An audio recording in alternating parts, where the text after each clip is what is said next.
Halo teman-teman pecinta catur, welcome back to my channel Mukas Just Experience. Jadi pada video kali ini kita akan membahas permainan yang baru saja terjadi, yaitu dari turnamen FIDE Grand Swiss.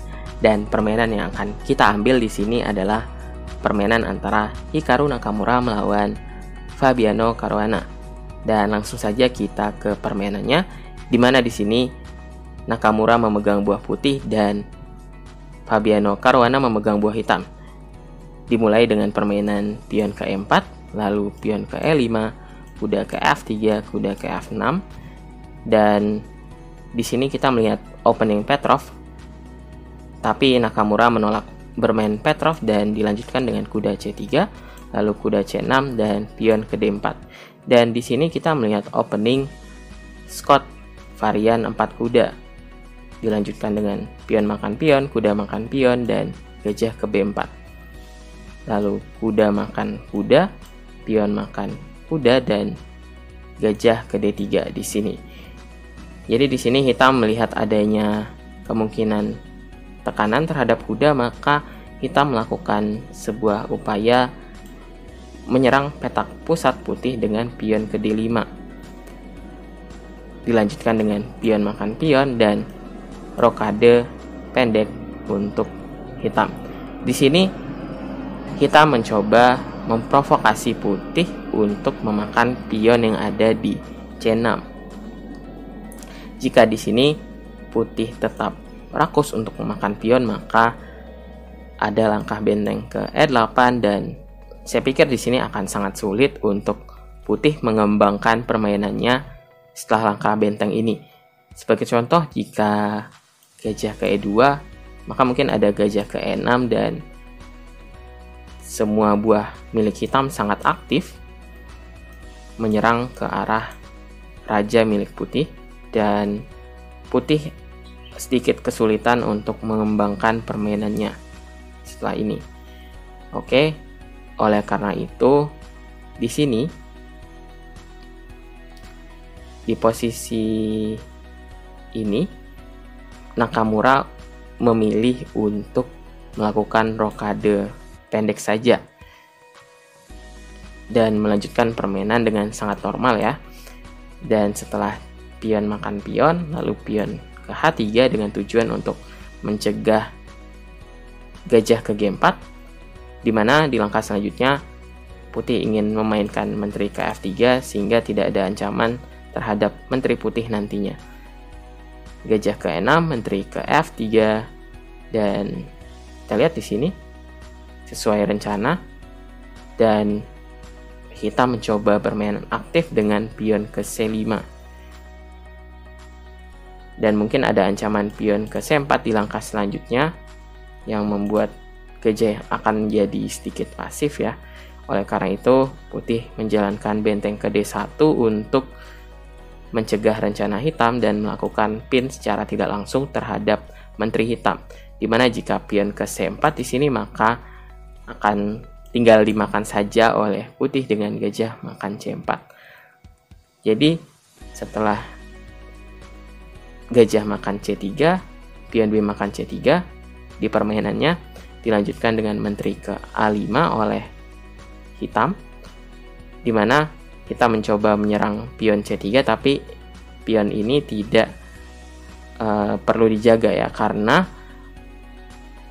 jika hitam memakan pion C3 maka ada langkah gajah makan H7 dan menteri hitam akan terkena. Sebagai contoh, jika di sini putih langkah apa saja ya, benteng B1 misalnya, maka menteri makan C3 dan gajah makan H7, maka akan terkena oleh menteri putih.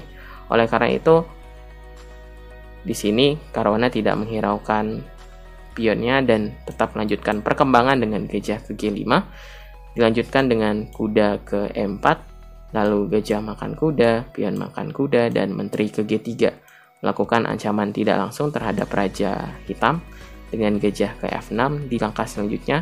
Oleh karena itu, hitam melanjutkan raja ke H8 untuk mencegah ancaman gajah ke F6 ini yang sangat berbahaya jika dibiarkan. Oleh karena itu, dengan langkah raja ke H8, posisi putih agak sedikit bingung untuk mencari rencana di sini.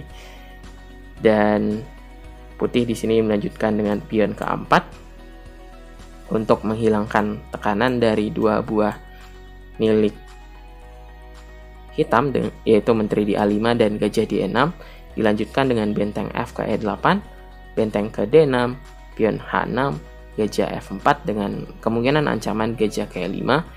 Dilanjutkan dengan benteng ke E7 dengan secara tidak langsung menjaga petak G7 atau juga bisa membawa benteng yang ada di A8 ke petak G8. Dilanjutkan dengan menteri ke E3, benteng ke C8, sebuah kesalahan dari Caruana di sini.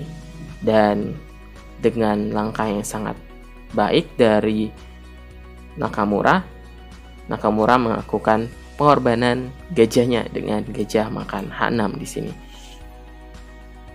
Di permainan, hitam melanjutkan dengan pion ke F6, tapi di sini jika hitam memakan gajah dengan pion, maka ada menteri kali H6, raja ke G8 dan menteri ke G5, raja ke F8 dan menteri ke F6. Dan di posisi ini ada ancaman skakmat jika benteng ke E8, maka benteng makan benteng dan benteng makan gajah, benteng makan benteng dan menteri ke H8, raja ke E7 dan menteri kali C8. Di posisi ini walaupun perwiranya sama, tapi hitam kalah pion dan juga posisi raja hitam sangat tidak aman. Dengan posisi dua perwira berat itu akan sangat sulit bagi hitam untuk mempertahankan rajanya. Sebagai contoh, jika menteri kali C3 maka ada benteng ke D1 dan banyak sekali ancaman untuk raja hitam di sini.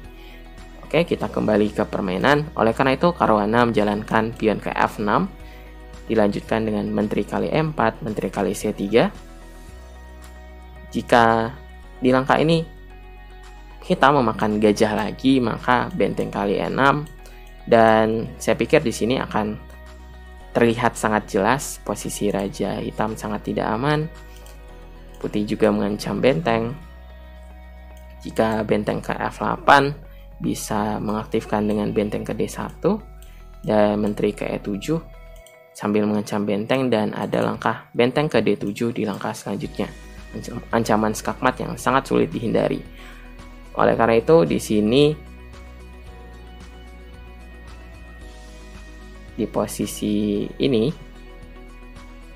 hitam tidak memakan gajah tetapi memakan pion yang ada di C3. Dilanjutkan dengan benteng A ke D1, benteng C ke E8, benteng ke E8. Dan jika di sini sekali lagi jika hitam memakan gajah, maka benteng makan benteng dan menteri ke G6. Dan nanti akan ada langkah benteng ke D3, rook lift, benteng ke G3, dan posisi ini akan sangat sulit untuk hitam mempertahankannya karena rajanya yang sendirian akan diserang oleh dua perwira berat oleh putih. Dan tentu saja sangat mudah bagi putih untuk memenangkan permainan ini. Dan kita kembali ke permainan di mana di sini gajah ke G8 dijalankan oleh hitam, menteri ke H4, menteri kali C2, benteng 1 ke D3, benteng gajah H7 maksud saya, benteng 3 ke D7, pion ke G5 mengancam menteri, menteri G3, menteri B1 cek, raja H2, menteri F5, benteng kali E7, dan di sini masih sebuah langkah-langkah paksaan dari Nakamura dan menteri ke C7 dengan ancaman yang sangat kuat yaitu benteng ke E8 dan menteri ke G7 skakmat. Oleh karena itu di sini Nakamura sebenarnya memaksa secara tidak langsung Caruana untuk menukar menteri dengan langkah menteri ke F4. Tapi langkah menteri di sini, langkah pertukaran menteri di sini sangat tidak menguntungkan hitam karena Nakamura sengaja memaksa Caruana untuk menukar pionnya. Maksud saya menukar menterinya dengan posisi pion di F4 ini sangat-sangat lemah. Dan setelah gajah ke G7, skak, raja G8, gajah ke F6, gajah ke B1, benteng ke G7, cek, raja ke F8 dan gajah makan D8 dan raja makan benteng. Jadi walaupun biasanya teorinya gajah belang itu akan sangat besar kemungkinan untuk mendapatkan draw atau seri, tapi di sini posisi ini sangat sulit bagi hitam untuk bertahan karena pion hitam pecah posisinya, lalu putih memiliki 3 pion yang berantai yang bebas, mungkin sewaktu-waktu bisa melakukan promosi dan sangat sulit untuk ditahan oleh hitam. Dan di sini dilanjutkan dengan gajah ke G5, pion ke F3, dan tentu saja putih tidak boleh memakan pion yang ada di F3 karena akan membuat strukturnya menjadi jelek. Dan putih harus menjalankan pion ke G4 mempertahankan strukturnya, dan pion ini sangat-sangat lemah ya, jadi tidak perlu terburu-buru untuk memakannya tadi. Dan bisa diserang dengan raja ke G3, sekarang gajah ke E4, gajah ke D2. Dan di posisi ini Fabiano Caruana menyerah dikarenakan sangat sulit untuk menahan dorongan pion putih. Dan walaupun misalkan hitam bisa menukarkan 2 pion ini dengan 1 gajahnya, putih masih memiliki pion di F2 dan A4, dan putih akan menghabiskan pionnya nanti yang di F3 dan C4 dan memenangkan permainannya dengan sangat mudah. Oke, baiklah teman-teman, mungkin sekian video kali ini. Semoga video ini bisa bermanfaat untuk teman-teman semuanya, dan bagi teman-teman yang menyukai video seperti ini, jangan lupa untuk like, comment, dan subscribe, dan terus dukung channel ini. Dan saya membuka penawaran menarik untuk teman-teman. Jika teman-teman mungkin ingin mengimprove kemampuan catur teman-teman, di sini Mukas Chess juga menyediakan jasa privat les catur yang mungkin teman-teman bisa gunakan untuk meningkatkan skill bermain catur teman-teman. Oke, mungkin sekian video kali ini. Jika teman-teman berminat, saya akan meletakkan nomor di deskripsi video. Baiklah, thank you for watching, dan sampai jumpa untuk teman-teman di video selanjutnya.